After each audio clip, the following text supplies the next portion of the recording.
고맙습니다. 사실 이 제목은 거창한데, 그렇게 거창한 내용은 별로 없어서 좀 쑥스럽기는 합니다.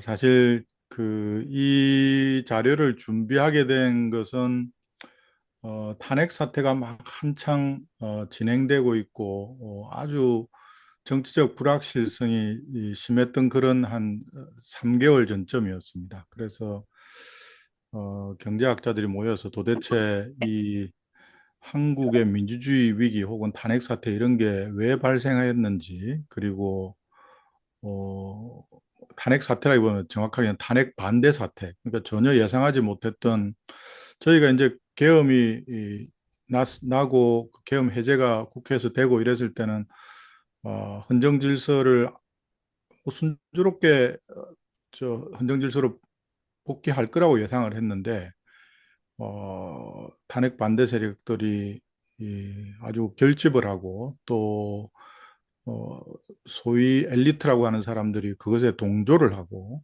다양한 법 기술을 이용해서 헌정 질서의 복귀를 갖다가 막고 하는데 상당히 충격을 받았습니다. 그래서 혹시 이런 문제에 대해서 경제적인 요인이 있지 않느냐 그런 고민을 하게 됐습니다. 그리고 만약 그렇다면은 우리가 이 탄핵을 통해서 민주주의를 회복한다고 하더라도 그 이후에 또 다른 이런 극우 포퓰리즘 같은 행태가 얼마든지 나타날 수 있다. 이건 잠복됐을 뿐이지 남아 있을 거다. 왜냐하면 다른 나라를 보면은 그 소위 극우 포퓰리즘이 워낙 확대되고 있기 때문에 우리는 그걸로부터 안전지대라고 생각했지만 별로 그렇지 않다는 걸 갖다가 느끼면서 그걸 막기 위해서는 어떤 노력이 필요하냐 이런 고민들을 하게 됐습니다. 고민은 좀 거창하기는 한데 답이 제대로 됐을지는 잘 모르겠지만 어쨌든 제가 준비한 걸 발표하도록 하겠습니다.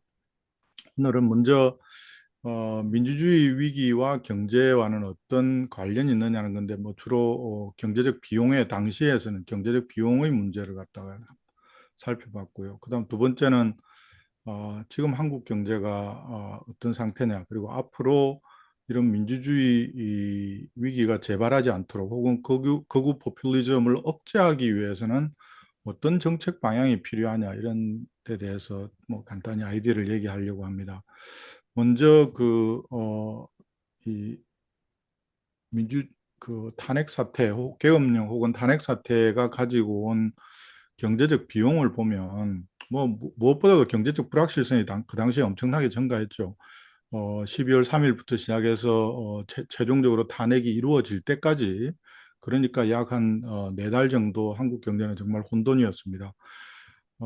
지표로 몇 가지를 보여드리면 오른쪽에 있는 그림이 그 경기 전반을 가리켜주는 경기 동행지수라는 게 파란색으로 있는데 이 경기 동행지수가 윤석열 3년 차에 계속 나빠지고 있었습니다. 2년 차 후반부터 2년 차부터 계속 나빠지고 있었는데 계엄이 되면서 12월, 1월, 2월 하면서 특히 이 서비스업을 중심으로 해서 예를 들면 도소매라든지 숙박, 음식업 이런 데서 우리가 체감할 수 있을 정도로 경기가 아주 악화가 됩니다. 그래서 어, 파란색 보면 이제 뚝 떨어지는 걸 보실 수 있는데 이재명 정부가 출범한 이후에 소위 이 소비 쿠폰을 발급하는 행위, 그 정책, 이것은 바로 뭐냐 하면은 이것 때문에 이제 사람들이 수용성이 높아진 거라고 생각합니다. 그러니까는 탄핵 이후에 경기가 워낙 나빠졌기 때문에 최소한 그것은 살려야 되겠다. 그래서 전 국민을 대상으로 한 소비 쿠폰 발급에 대해서 국민들의 수용성이 상당히 높지 않았습니다. 이렇게 생각을 하고요. 또 하나는 국제 신인도가 국가 그 신용 등급이 하락하지는 않았습니다만 사실은 이 불확실성 때문에 신도가 아주 나빠졌고 그 대표적인 게 이제 환율에서 나타납니다.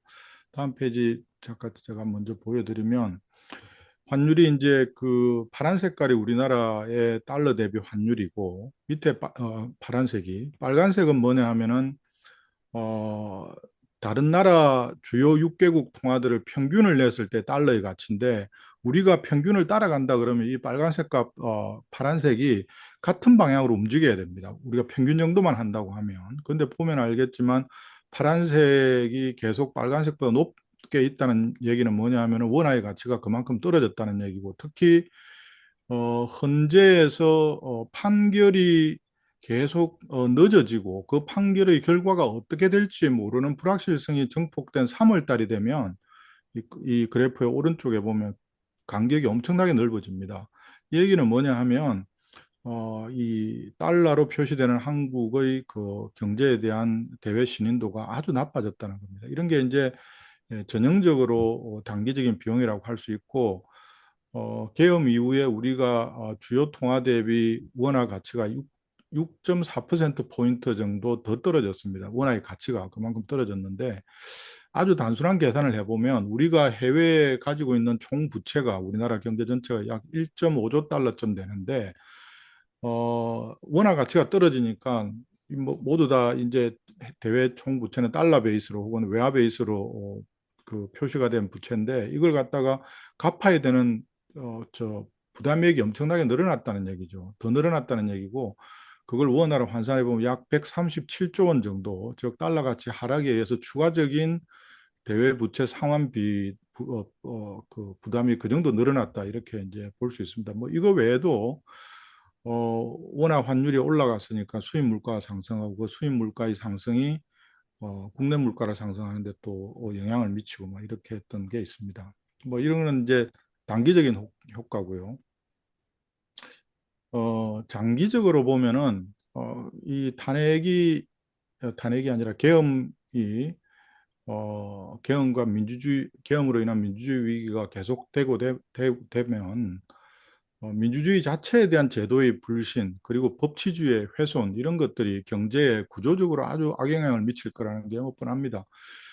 작년에 노벨 경제학상을 받은 사람들의 뭐 대표적인 주장이 그거 아니겠습니까? 민주주의와 같은 제도가 흔들리게 되면 경제 성장이 제대로 될 수 없다라는 얘기고요. 또 하나는 계엄을 통해서 단순히 계엄이 문제가 아니라 그걸 통해서 정치 집단들 혹은 서로 다른 정치적 견해를 가진 대중들 사이의 정오와 반목이 워낙 확대가 되어서 이게 계속되면 앞으로 정치를 통한 타협이나 해결이 점점 어려워집니다. 저는 그런 상태로 한국 사회가 많이 갔다고 생각을 하고 있는데, 그러다 보면 이제 이 정치 불확실성의 경제적 비용은 당연히 늘어날 수밖에 없고요. 만에 하나 어, 만약 극우 포퓰리즘적인 정부가 정권을 획득하게 되면 어떤 결과가 빚어질까? 뭐, 그 최근에 독일에 있는 경제학자들이 분석한 것 중에 아주 흥미로운 연구가 있는데, 최근에 이제 뭐 우리뿐만 아니라 전 세계에서 극우 정당들이 득세를 많이 하고 있습니다. 그래서 오른쪽에 있는 위 그래프를 보시면 포퓰리즘 정부의 전체 이제 전 세계 중에서 포퓰리즘 정부가 차지하는 비중을 나타낸 건데, 90년대부터 이게 꾸준히 증가합니다. 여기서 이제 짙은 회색으로 표시된 게 우파 포퓰리즘 정부의 비중이고요. 어, 옅은 회색으로 표시된 게 좌파 포퓰리즘 정부의 비중입니다. 그래서 2020년을 기준으로 보면 전 세계의 약 25%의 국가가 포퓰리즘의 성향을 가진 정부가 집권을 하고 있습니다. 물론 이 포퓰리즘을 어떻게 정의하느냐 문제도 있지만, 이 사람들은 기본적으로는 이 정오와 대결, 반목의 언어를 집중적으로 사용하는 정치 집단이라고 이제 규정을 하고 있습니다. 특히 짙은 회색, 즉 우파 포퓰리즘의 정부의 비중이 1920년에 좌파보다 훨씬 더 높고요. 그래서 이 사람들이 100년 동안에 이 포퓰리즘 정부의 경제적 성과를 측정을 한 걸 보면 그 결과가 아래쪽에 있는데, 어, 정상적인 비포퓰리즘적인 그저 정상적인 정부에 비해서 이 소득의 증가율이 뚝 떨어진다는 겁니다. 그래서 우파 포퓰리즘이 집권을 하게 되면 집권 이후 약 15년간 어, 그 1인당 GDP가 약 13% 정도 감소한다. 즉 정상적인 정부에 비해서 이렇게 추정을 하고 있고, 이런 우파 포퓰리즘의 경제적인 비용은 좌파 포퓰리즘보다도 더 높다는 거예요. 흔히 이제 우리가 포퓰리즘 하면은 과거까지는 남미로 대표되는 좌파 포퓰리즘이 문제라고 생각했는데 지금은 우파 포퓰리즘이 훨씬 더 폭넓게 형성되어 있고 그것의 경제적 비용이 좌파 포퓰리즘보다도 오히려 더 크다 이런 얘기입니다. 그래서 우리의 그 탄핵 반대 사태 혹은 계엄에 동조하는 세력들의 집권으로 만약 이어지면 한국 경제의 장기적인 전망도 대단히 위험하다 이렇게 말할 수 있겠습니다. 그리고 전 세계적으로 보면 뭐 잘 아시겠지만 지금 극우 세력들이 뭐 유럽 전역 거의 유럽의 거의 모든 나라 그리고 아르헨티나나 브라질과 같은 남미 미국의 트럼프 정부 심지어 얼마 전에 일본 참의원 선거에서 소위 참정당이라고 하는 일본판 그 재팬 퍼스트 정당이 무려 의석을 15개나 가져갔죠. 그러니까는 그 득표율도 아마 10% 이상, 뭐 15% 가까이였을 거예요. 그러니까는 이런 우파 포퓰리즘의 확산이라는 것이 전 세계적이고 이제는 아시아에까지 이미 도래를 했기 때문에 우리도 절대 안심할 수 없는 정도다 이런 거고요.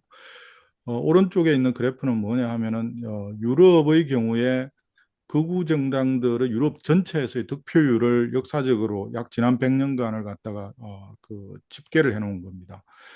1920년부터 2025년까지인데 우리가 잘 알다시피 1930년대에 무솔리니라든지 아니면은 나치당이라든지 그러니까 이제 30년대 가장 그 극우 정당들이 득세를 했는데 그때 유럽 전체의 이 극우 정당의 득표율이 약 한 22%였는데 2025년에 현재는 유럽 의회 기준으로 했을 때 이게 24%입니다. 그러니까 1930년대보다도 오히려 극우 정당의 득표율이 더 높다는 거예요. 그래서 대단히 제가 생각할 때는 전 세계적으로 보면 지금 이 위험한 시기를 우리가 통과하고 있다. 이게 통과가 될지 아니면은 전쟁이나 갈등으로 극단적인 갈등으로 치달을지 알 수는 없지만 대단히 위험한 상황이다.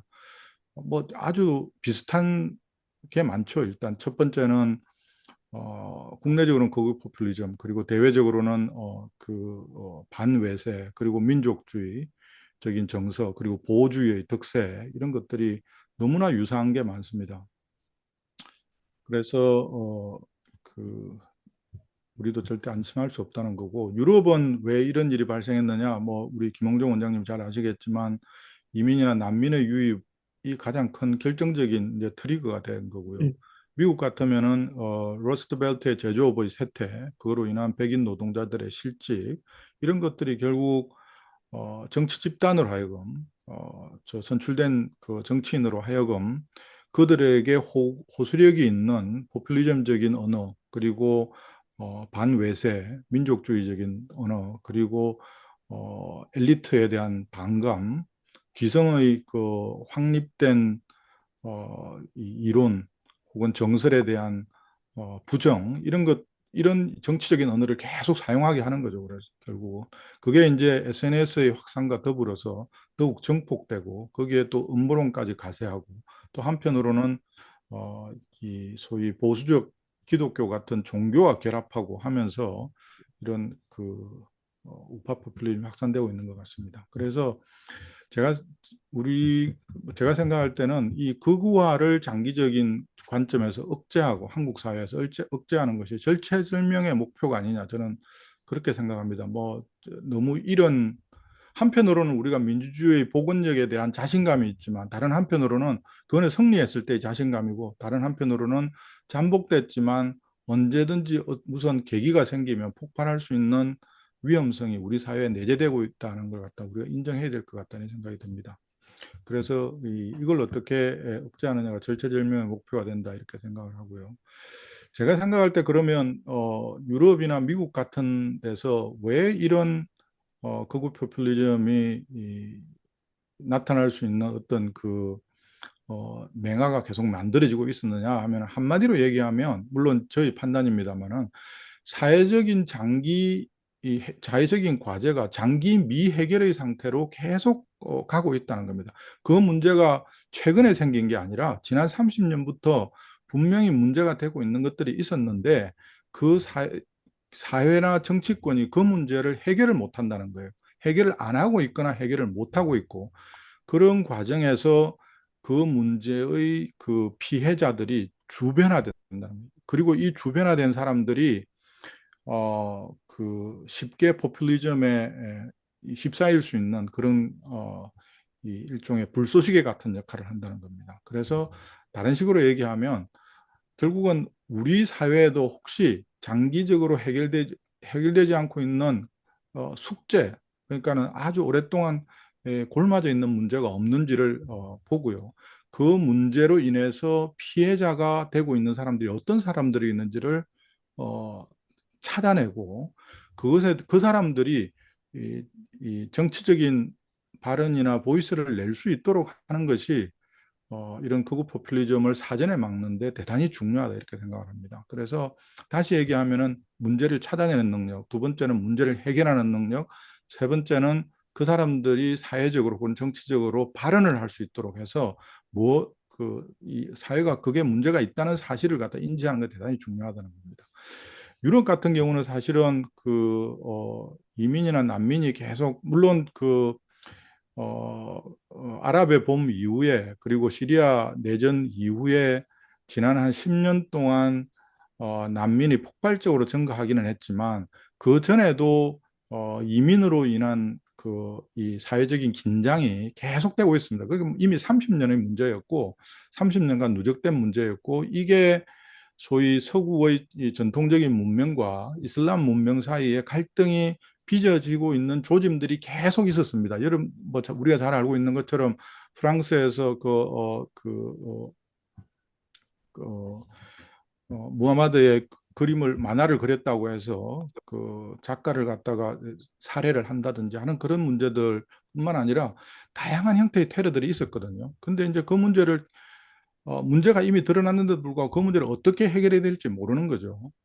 그리고 미국 같은 경우에는 그 러스트벨트 제조업의 쇠락으로 인한 소위 이 스윙 스테이트에서의 백인들의 소외감, 그 속에서 나타난 가정의 파괴, 그리고 청년들의 일종의 그 희망의 상실 이런 것들은 이미 2, 30년 전에 다 나타나고 있습니다. 그렇지만 처음에는 그 문제를 천착하는 듯 했지만 그 문제가 정치권 내에서 뭐 당연한 것으로 나중에 받아들여지고 해결할 수 없는 문제다라고 그냥 방치하면 그 주변화된 사람들은 이 미디어에서는 더 이상 이슈가 아닌 것처럼 보이지만 선거 처리된다든지 아니면 다른 그 트리거가 생기면 얼마든지 이 보수 극우적인 집단으로 발생할 수 있다는 겁니다. 그러니까 나타날 수 있다는 겁니다.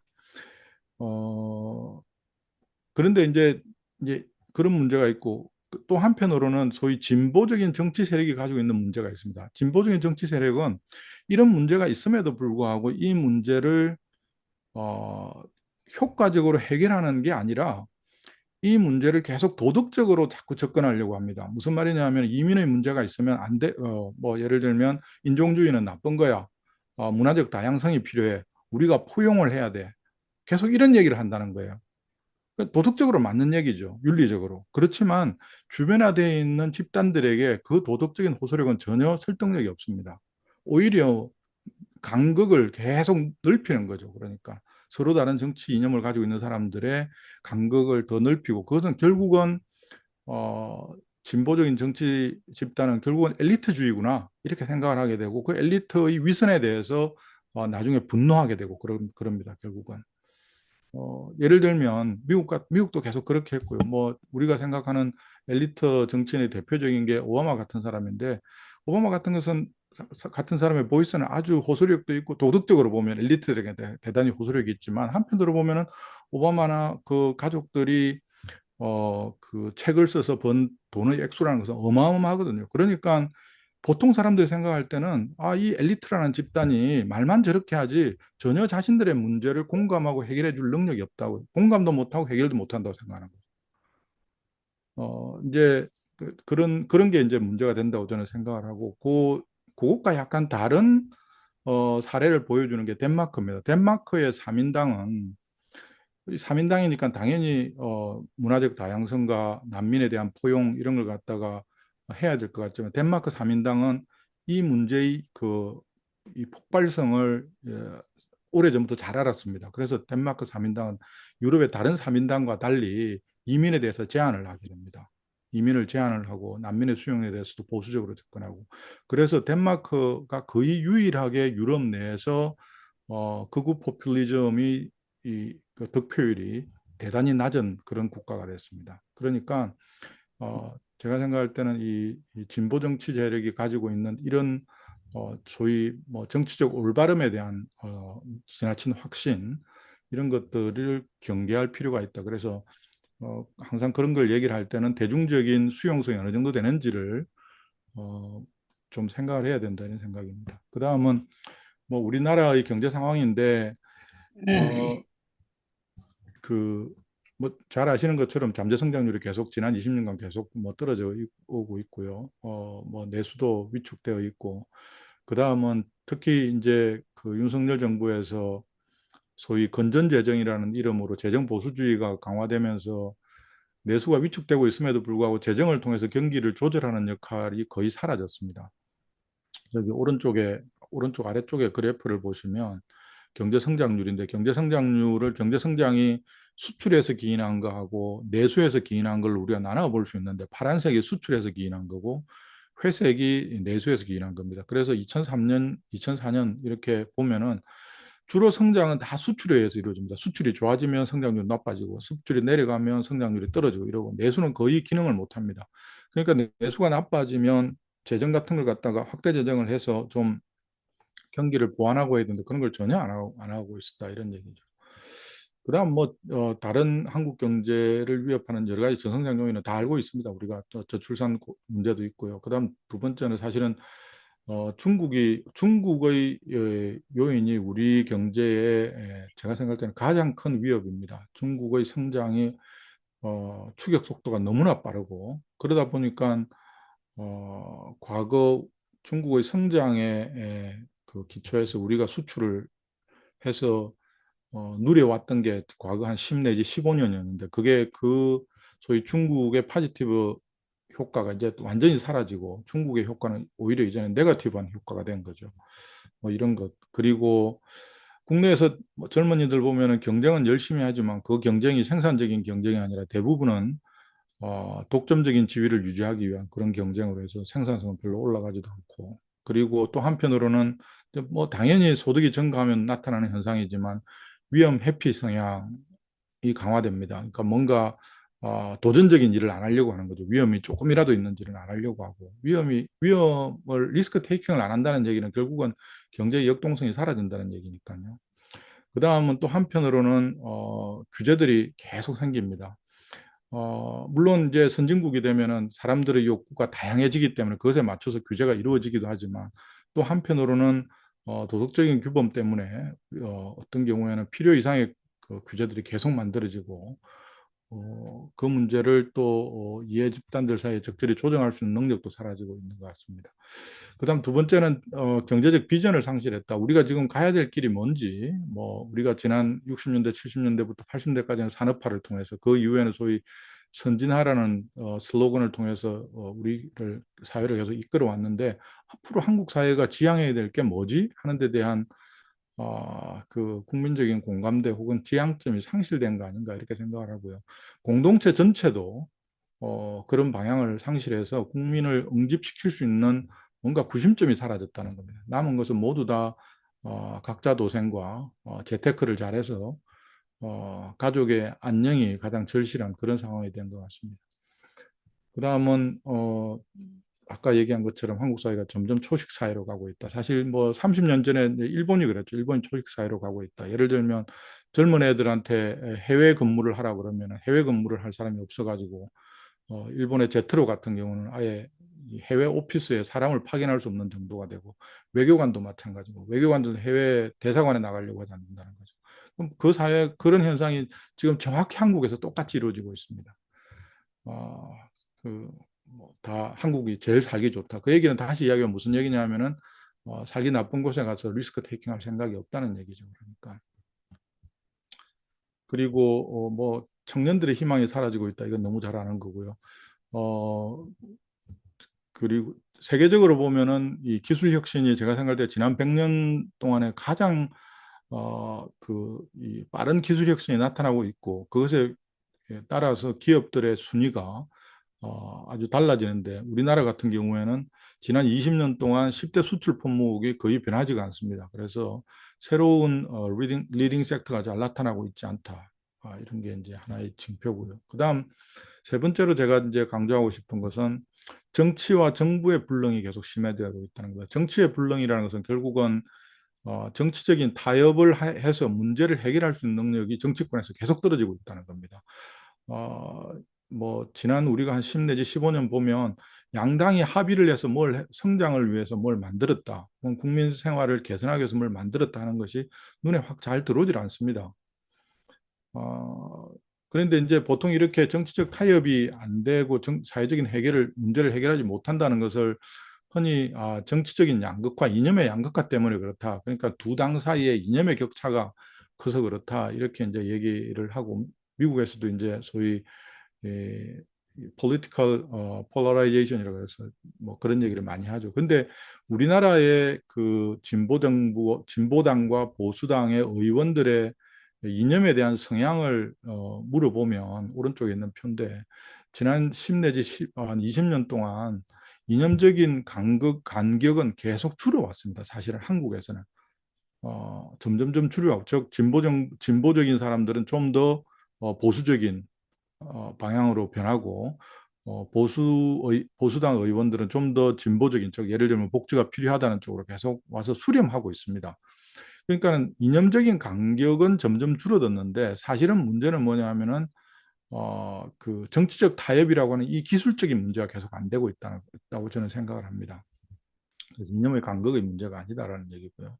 그다음 또 하나는 그게 첫 번째가 이제 정치의 불능이면 두 번째는 정부의 불능입니다. 정부의 불능은 뭐냐 하면 과거에는 관료들이 상당한 그 능력도 있고 그리고 국가에 대한 일종의 이 책임감도 있고 그리고 어, 자신들의 승진과 출세를 위해서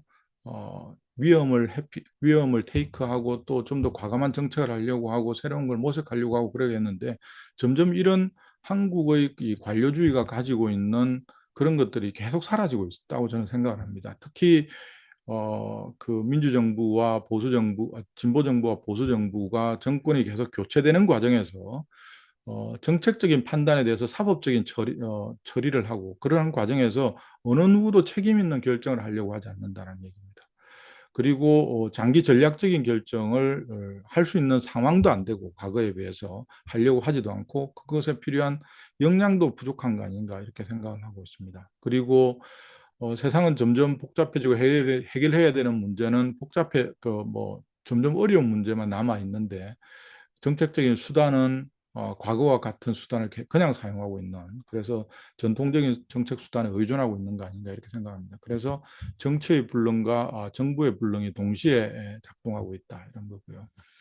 그러면 앞으로 어떻게 해야 되느냐 이거는 뭐 사실은 뭐 새로운 뾰족한 수가 있는 건 아니고 저희가 그 몇 명의 경제학자들이 모여서 합의한 거는 뭐냐 하면은 경제의 역동성을 회복하는 게 제일 중요하다. 역동성을 회복하는 거다. 그래서 어, 다음 정부가 아니라 이번 정부, 그러니까 탄핵 이후의 정부는 좀 이 경제 역동 혹은 역동 경제를 갖다가 이 경제 비전으로 좀 했으면 좋겠다. 뭐 지금 이번 정부의 이제 이 핵심이 이제 성장과 통합이죠. 뭐 저는 그런 점에서 일치한다고 생각합니다.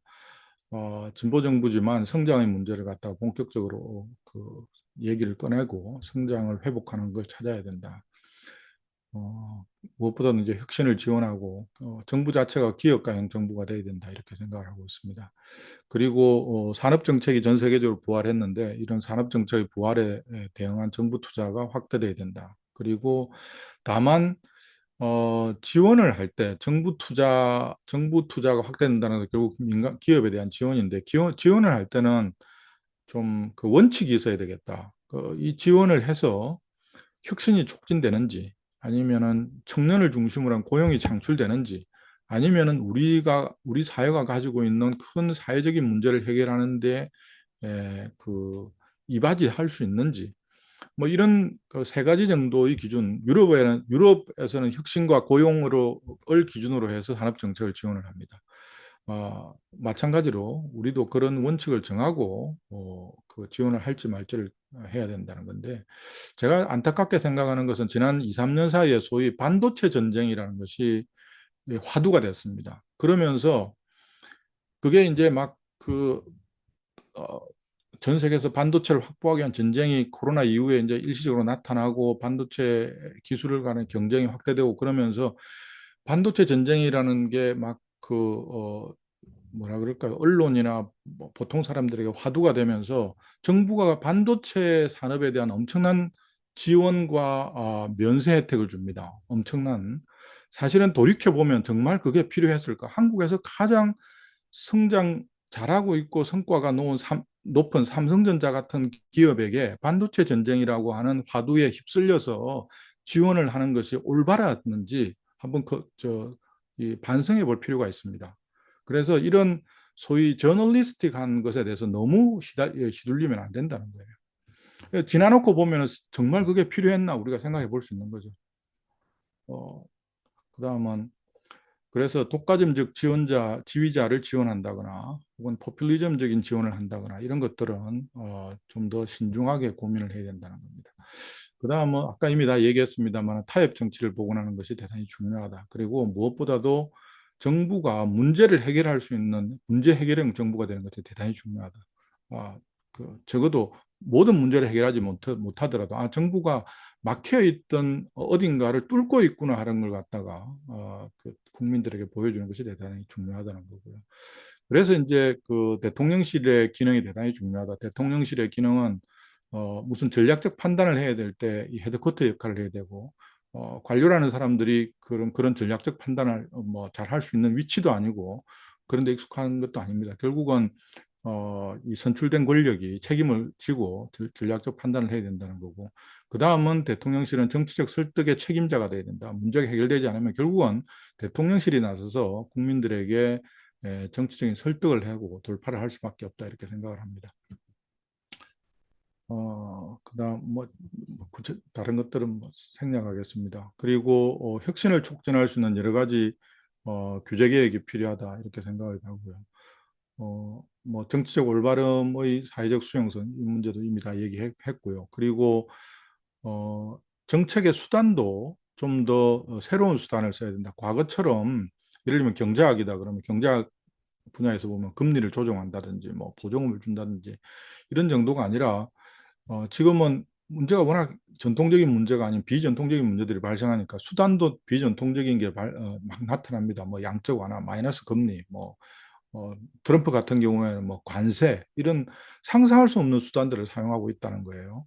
물론 이제 뭐 트럼프의 관세 정책이 옳다는 뜻이 아니라 그런 상상할 수 없는 정책을 써야만 해결될 수 있는 문제들이 계속 나타나고 있다는 겁니다.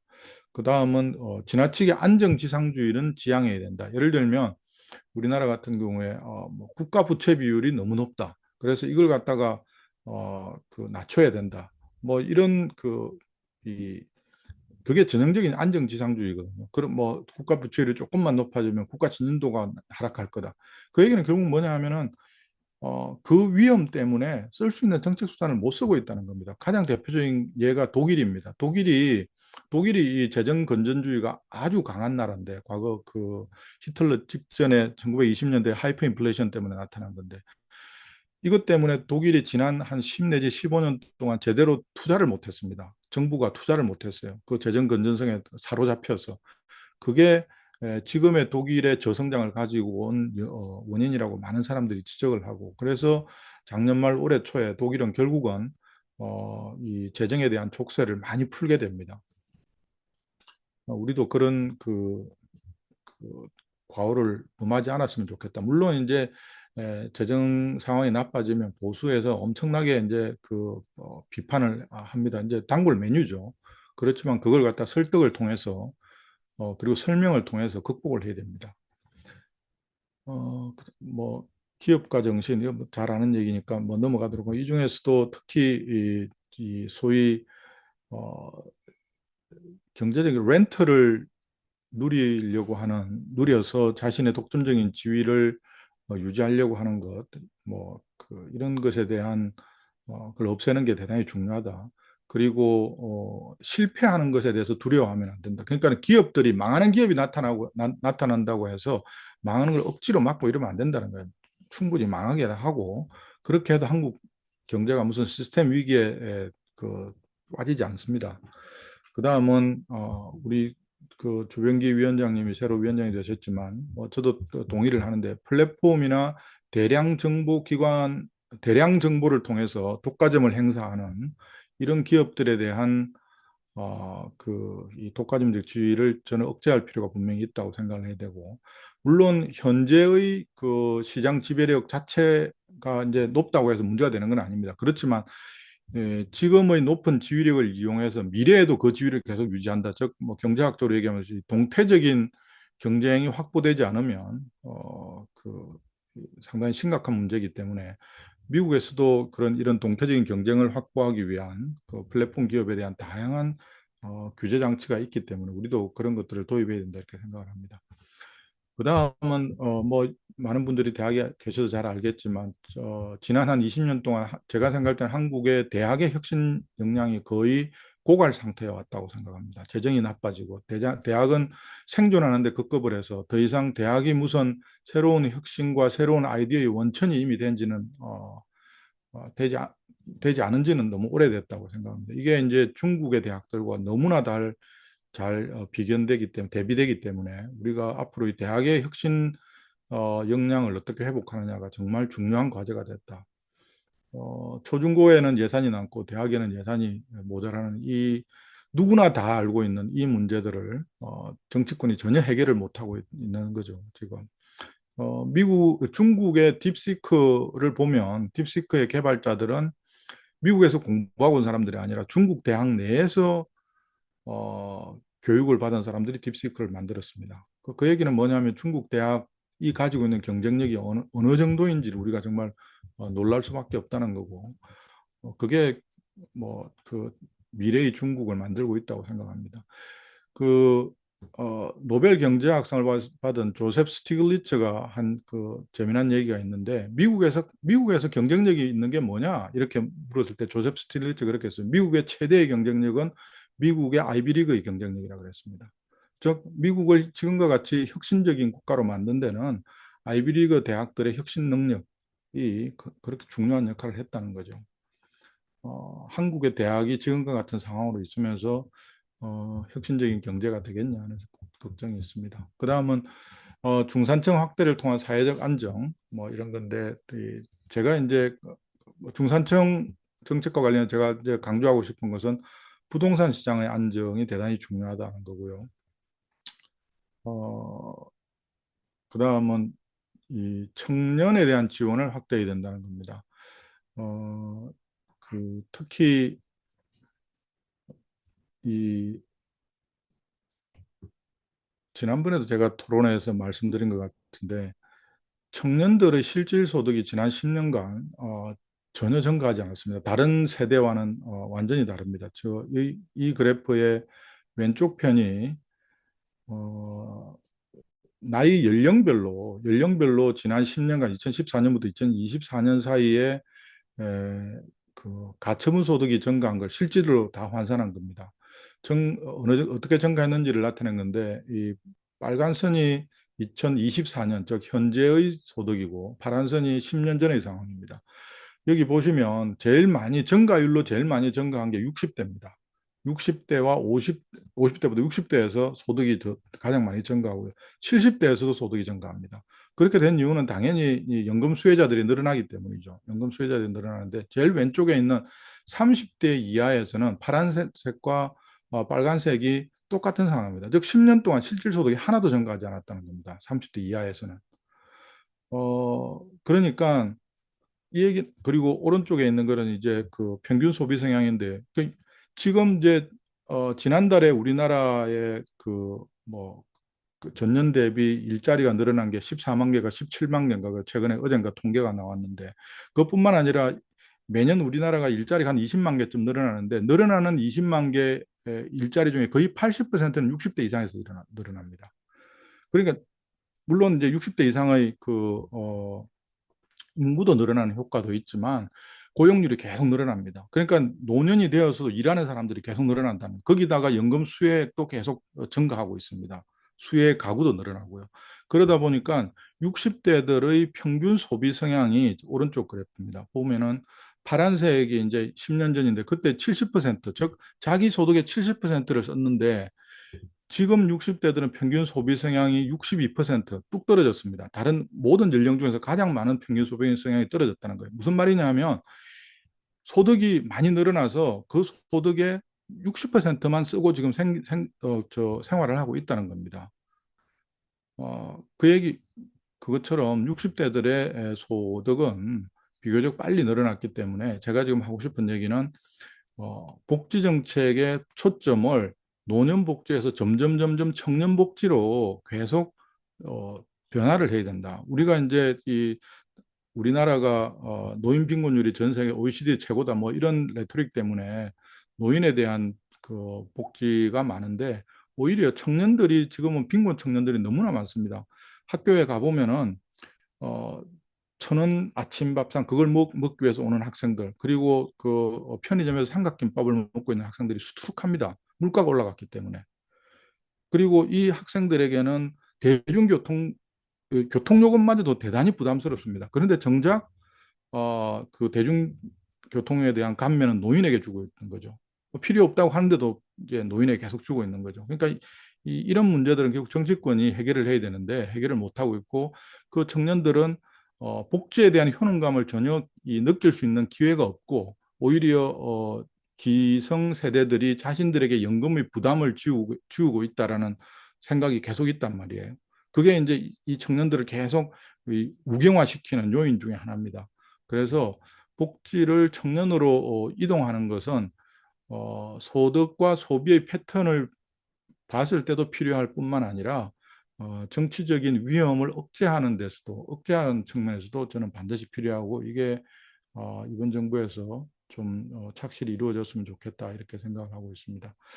대외 불확실성에 뭐 적극 대응 이거는 그 생략하도록 하겠습니다. 좀 발표가 길어졌습니다. 이것으로 발표 마치겠습니다.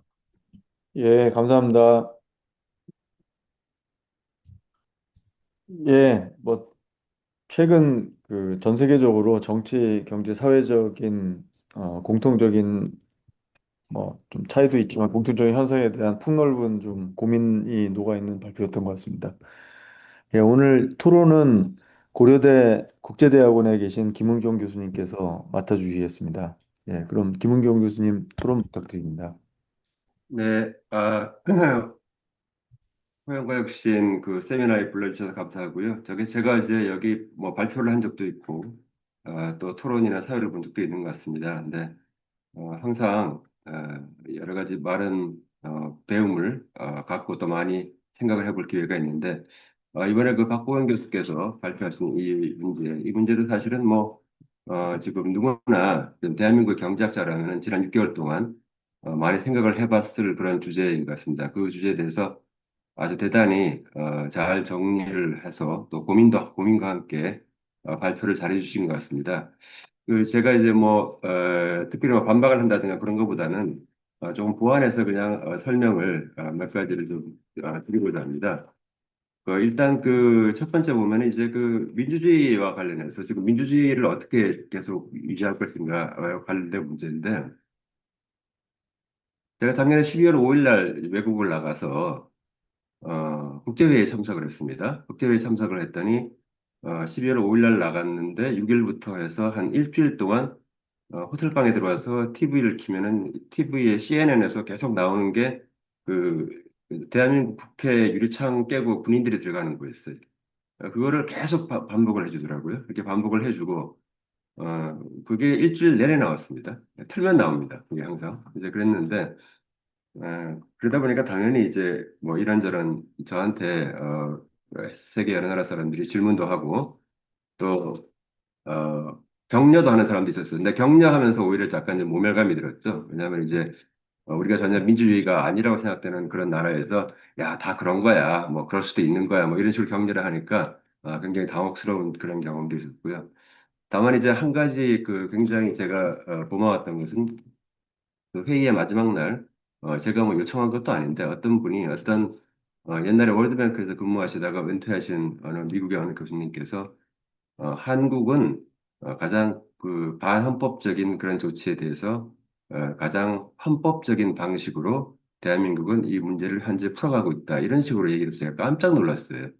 그래서 해외에서 우리를 이렇게 보고 있구나.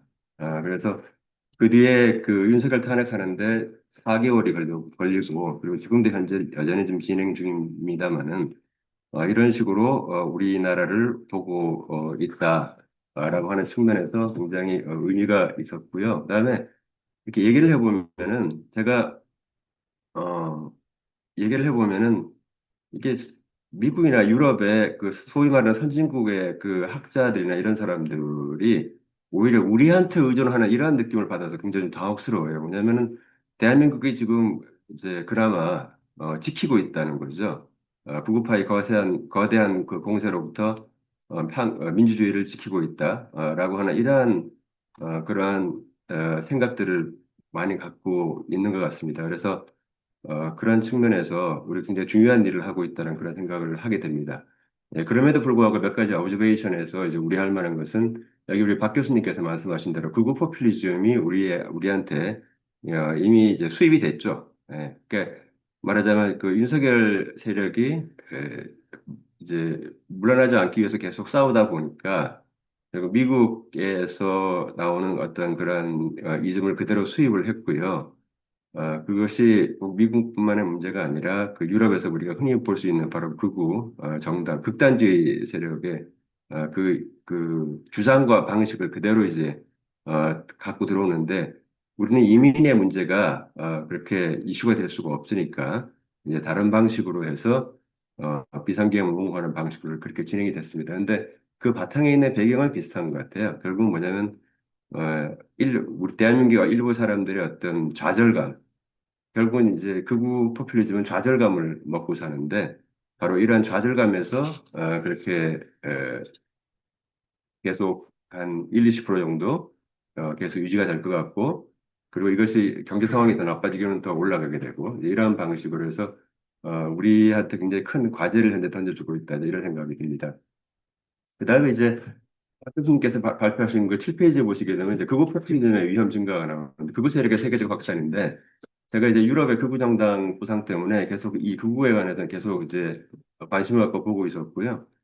또 작년 10월 달에 마침 또 어떤 기회가 생겨가지고 4주 동안 그 유럽 극우 정당에 대해서 제가 특강을 한 적이 있었습니다. 그래서 하면서 다시 한번 쭉 정리를 했는데 유럽에서 극우 정당이 바로 하면서 가장 큰 피해를 본 것은 사실 이제 진보 정당의 여기 하락이라고 여기 쓰셨는데 그거보다는 중도파와 중도우파의 몰락입니다. 가장 큰 피해를 본 건 중도 우파고요. 중도 우파가 이제 사라지는데 유럽 같은 경우는 다당제이기 때문에 당이 당도 약간 바뀝니다만은 극우 정당이 새롭게 만들어지는 그러한 방식을 취하고 있고 양당제가 강한 미국이라든가 우리나라 같은 경우는 기존에 있던 우파 정당이 갑자기 그 이상하게 바뀌는 것이죠. 이러한 방식으로 해서 어, 우파 또는 중도우파 정당이 갑자기 변신을 하게 되는 이러한 식의 그 모습을 보이고 있습니다. 이거는 1930년대 히틀러가 집권할 때도 보면은 결국 우파 정당이 나중에 처참하게 히틀러에 의해서 몰락을 하게 되는 것과 비슷한 그러한 상황이다. 이제 그런 것이고요. 또 한 가지는 이제 그 덴마크의 사례를 말씀하시는데 이 덴마크의 사례가 우리한테 주는 것은 굉장히 우리 진지하게 이건 심각하게 바라봐야 된다는 거예요. 이 심각하게 바라보는 것은 윤석열 세력이라든가 전광훈 세력뿐만 아니라 지금 저는 사실 가장 위험하게 보고 있는 것이 그 이준석입니다. 이준석. 이준석은 앞으로 이준석 세력은 지금 현재로서 보면 자기 본인 스스로 그랬어요. 자기가 미국이라든가 유럽의 사례를 많이 공부하고 있다라고 얘기를 하고 있는데 바로 그러한 방식을 이용해 가지고 결국은 전 세계적인 그 극우의 흐름을 갖다 우리나라에 도입을 하려고 하는 거 아닌가 하는 그런 생각이 들고요. 덴마크 3인당의 얘기를 하셨는데 덴마크 3인당 같은 경우의 교훈은 뭐냐면은 굉장히 적극적으로 이 문제를 태클을 했는데 그 첫 번째가 이제 말씀하신 대로 그 이민 제한을 선택했다는 것이고 두 번째는 기존에 들어와 있던 그 외국인 공동체라든가 이런 다문화 지역을 적극적으로 인게이지 하는 문제예요. 그러니까 이건 사실 논쟁이 있었습니다. 유럽에서는 오랫동안 논쟁이 뭐냐면 외국에서 온 이민자들이 이 사람들을 적극적으로 동화시켜야 되느냐, 우리 사회에. 아니면은 그들의 의견을, 문화를 존중해서 그냥 그대로 보존하게 해야 되느냐. 이거 가지고 오랫동안 논쟁을 했어요. 오래 논쟁을 했는데, 덴마크 3인당의 경우는 뭐냐면은, 뭐, 그들의 문화를 존중하는 건 상관없지만, 어쨌든 간에 적극적으로 동화를 시켜야 된다. 그것이 마치 오스트레일리아에서 애버리진을 동화시키는 그런 방식이 아니라, 그런 것이 아니라 적극적으로 동화시키는 방식을 선택해야 되는 거고, 그렇게 함으로써 평행사회를 타파해야 된다. 패럴럴 소사이티라고 해서 결국은 독립적으로 돌아가는 이민자 사회를 완전히 기존 사회와 단절되어서 독립적으로 돌아가는 그런 패럴럴 소사이티를 결국은 해치하는 것이 굉장히 중요하다라고 하는 것이 덴마크 삼인당의 교훈이고요. 그렇기 때문에 우리나라도 지금 현재 우리가 흔히 아는 그런 외국인 공동체가 있는 지역들이 있습니다. 그런 지역에 대한 좀 더 창의적이고 적극적인 정책이 필요하다는 것을 다시 한번 제가 말씀을 드리고자 합니다.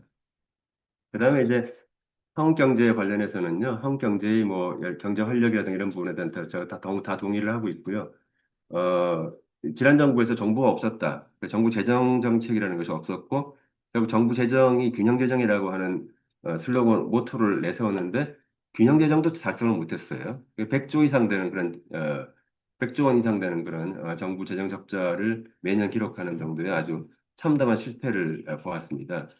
그래서 저는요, 지금 새 정부가 들어섰는데, 새 정부가 여러 가지 좋은 정책을 펴고하는 것도 중요하지만, 철저한 반성을 하고, 과거 정부 어떻게 잘못했는지에 대해서 반성을 철저하게 하고, 이것을 국민들과 같이 소통하는 게 굉장히 중요한 것 같습니다. 지난 3년간의 정책적 실패를 소상하게 밝히는 게 중요하고요. 이것에 대해서 정말 대국민 보고회라도 해서 이러이러한 방식으로 해서 이렇게 잘못되었는데 이것은 이건 잘못된 것입니다라고 하는 그러한 반성이 굉장히 중요한 것 같고 그 정책적인 반성이죠. 물론 누구를 뭐 단죄하자는 것이 누구 뭐 블레임하자는 것이 아니라요. 그래서 정책적 실패에 대한 반성을 해야 그다음에 동일한 실수를 반복하지 않는다. 왜냐하면 지금 그 일을 하는 사람들이 거의 똑같은 사람들이 그 일을 다시 하고 있기 때문에 어, 그 국정기획위원회에서도 이렇게 보게 되면은 저도 그 자문위원으로 참석을 했습니다만은 결국은 똑같은 공무원들이 똑같이 또 합니다. 똑같은 일을 또 하게 돼요. 그러면은 질문을 그렇게 해요. 그러면 지금 이렇게 굉장히 좋은 말씀을 많이 해주셨는데 이것이 지난 정부하고 어떤 차이점이 있습니까? 라고 하면 거기서 많은 부분 막혀요. 왜 막히느냐? 과거에 해왔던 거 그냥 그대로 들고 나왔기 때문에 막히는 거거든요.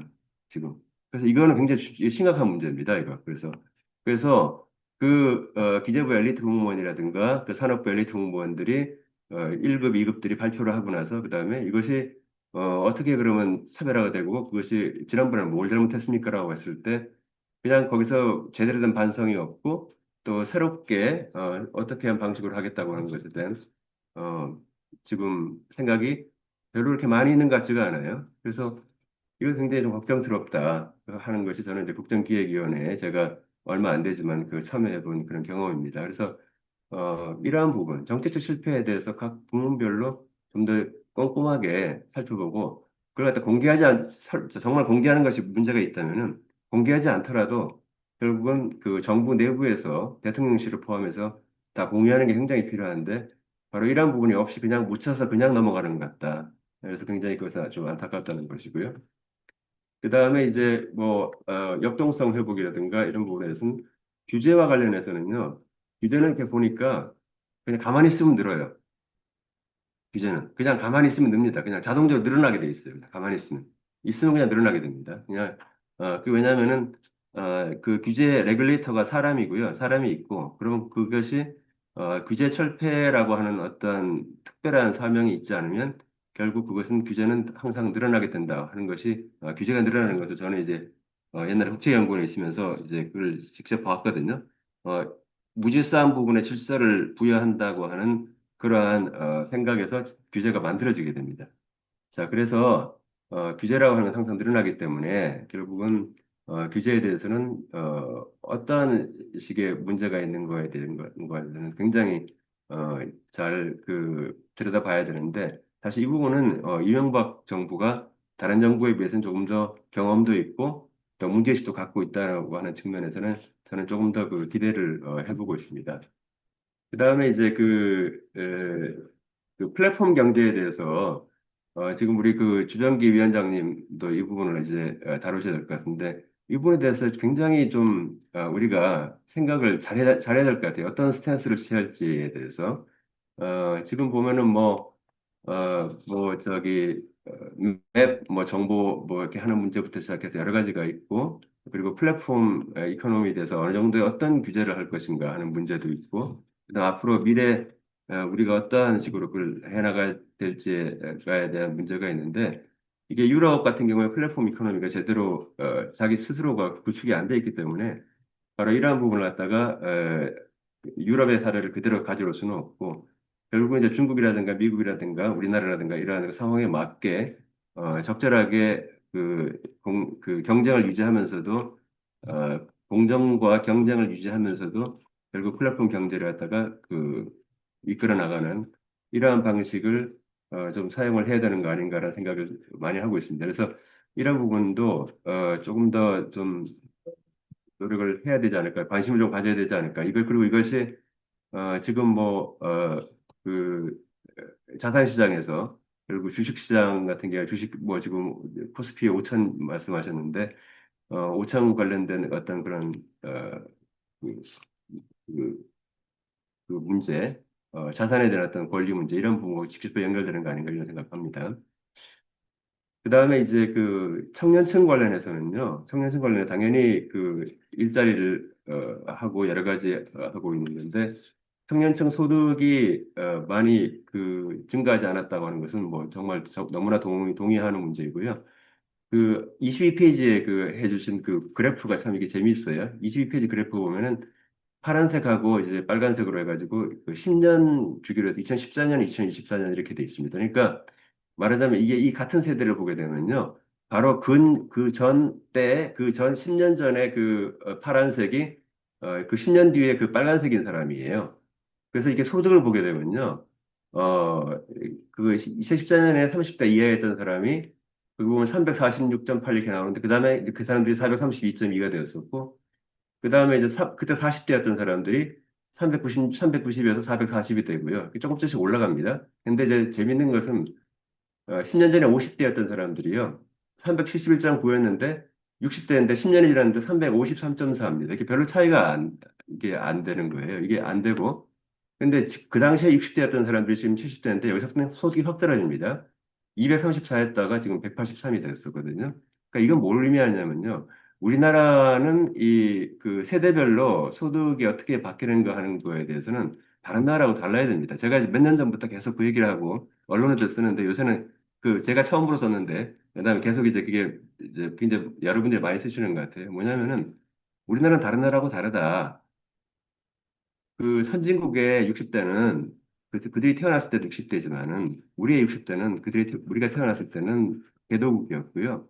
그러니까 우리나라는 압축 성장을 했기 때문에 그 세대별 어떤 세대차라든가 세대별 세대 구성원이라든가 소득의 격차라고 하는 것이 그 선진국이 갖고 있는 어떤 소득 격차에 플러스 그 사람들이 개도국에서 태어난 사람이냐 또 중진국에서 태어난 사람이냐 아니면 선진국에서 태어난 사람이냐에 따라서 소비 행태와 소득과 소비 행태 그리고 모든 부분이 다 다르기 때문에 바로 이러한 부분을 갖다 적극적으로 고려를 해야 된다고 생각을 하고 있습니다. 그래서 바로 이러한 부분도 세대별 소득 문제를 해결하는 데 있어서 좀 도움이 돼야 되고 노인들보다도 청년 세대에 대해서 더 많은 지원이 있어야 된다는 말도 적극적으로 동의를 하고 있습니다. 그다음 대외 불확실성 관련해서 이제 여기 보면 그냥 발표 안 하시고 넘어가는데요. 마지막입니다. 23페이지에 보시게 되면은 한국 장기 보상장애 국제 환경 소멸을 해가지고요. 주권 기반 자유무역 질서 회복이 대단히 어렵다. 저는 이제 제가 뭐 한 6개월, 1년 전부터 계속 20세기가 끝났다. 트럼프 2기가 들어서면서 20세기는 끝났다. 그래서 20세기 종말론을 계속 지금 얘기를 하고 있고요. 20세기는 다 끝났다. 룰 베이스드 리버럴 오더는 다 끝났다. 완전히 끝났다라고 그렇게 얘기를 하고 있고, 한국은 분열적 지정학 시대의 최대 피해자라고 되어 있는데, 사실 최대 피해자는 아닌 것 같아요. 이게 보면 우리나라보다 더 암담한 나라들이 많습니다. 중국도 미중 경쟁 때문에 또는 중국 때문에 분열적 지정학 시대의 그 피해자들이 굉장히 많고, 특히 동남아 같은 경우는 완전히 지금 현재 성장 모형 자체를 지금까지 성장 모형 자체를 폐기해야 되는 그러한 절대절명의 위기에 처해 있어서, 그런 나라들하고 비교해 봤을 때는 그나마 우리나라는 좀 더 희망이 있는 나라가 아닌가 이렇게 생각을 해봅니다. 그래서 양자택일 대신에 다면적 실용적 대외 통상 정책. 제가 이제 이거는 계속 이제 저도 이렇게 계속 주장을 하고 있는 문제고, 이렇게 하기 위해서는 간단하게 두 가지만 말씀드리면, 첫 번째는 이제 글로벌 사우스 협력 전략 적극적으로 추진을 해야 된다고 하는데, 글로벌 사우스 전략은 그 ODA 전략이 아닙니다. ODA 전략만 가지고 글로벌 사우스 전략이 될 수가 없어요. 왜냐하면 글로벌 사우스에는 우리가 ODA하고는 엮일 수 없는 그런 크고 중요한 나라들이 많이 있거든요. 그래서 글로벌 사우스 협력 전략의 내용을 조금 더 확충을 해야 된다는 것이고요. 두 번째는 글로벌 웨스트 전략을 좀 새롭게 만들 필요가 있는데, 글로벌 웨스트라 한다면은 물론 미국을 포함해서 G7이나 선진국, 그다음에 일본이라든가 뭐 이런 나라들을 다, 캐나다, 호주 이런 나라를 다 포함하는 것인데, 이러한 국가들하고의 우리가 협력해야 될 협력의 지점이 많아졌고요. 그다음에 글로벌 밸류 체인 포함해가지고 이런 부분에 있어서 우리가 미국 없이 어떻게 이 나라들하고 협력할 수 있을까 하는 문제에 대해서 새로 해야 되기 때문에 글로벌 웨스트 전략도 새로 좀 만들 필요가 있다라고 하는 것입니다. 마지막으로 지금 내일이면 알래스카에서 미 러시아 정상이 만나게 되는데, 이거 굉장히 중요한 문제인 것 같습니다. 이것이 이게 말하자면 어, 20세기의 질서를 완전히 다 정리를 하고 다시 21세기의 새로운 판을 짜는 그러한 일련의 회담의 시작이 아닌가 저는 그렇게 생각을 하고 있고요. 그래서 바로 내일 있을 그 알래스카 회담, 또 흔히 말하는 알래스카 체제 이후에 우리나라가 어떻게 대외 전략과 대외 경제 전략을 세워 나가서 지속적으로 해외 부문에서, 또 국내 부문도 마찬가지입니다만 해외 부문의 수요를 통해서 성장을 또 할 수 있을지에 대해서도 고심을 해봐야 된다고 생각합니다. 이상입니다.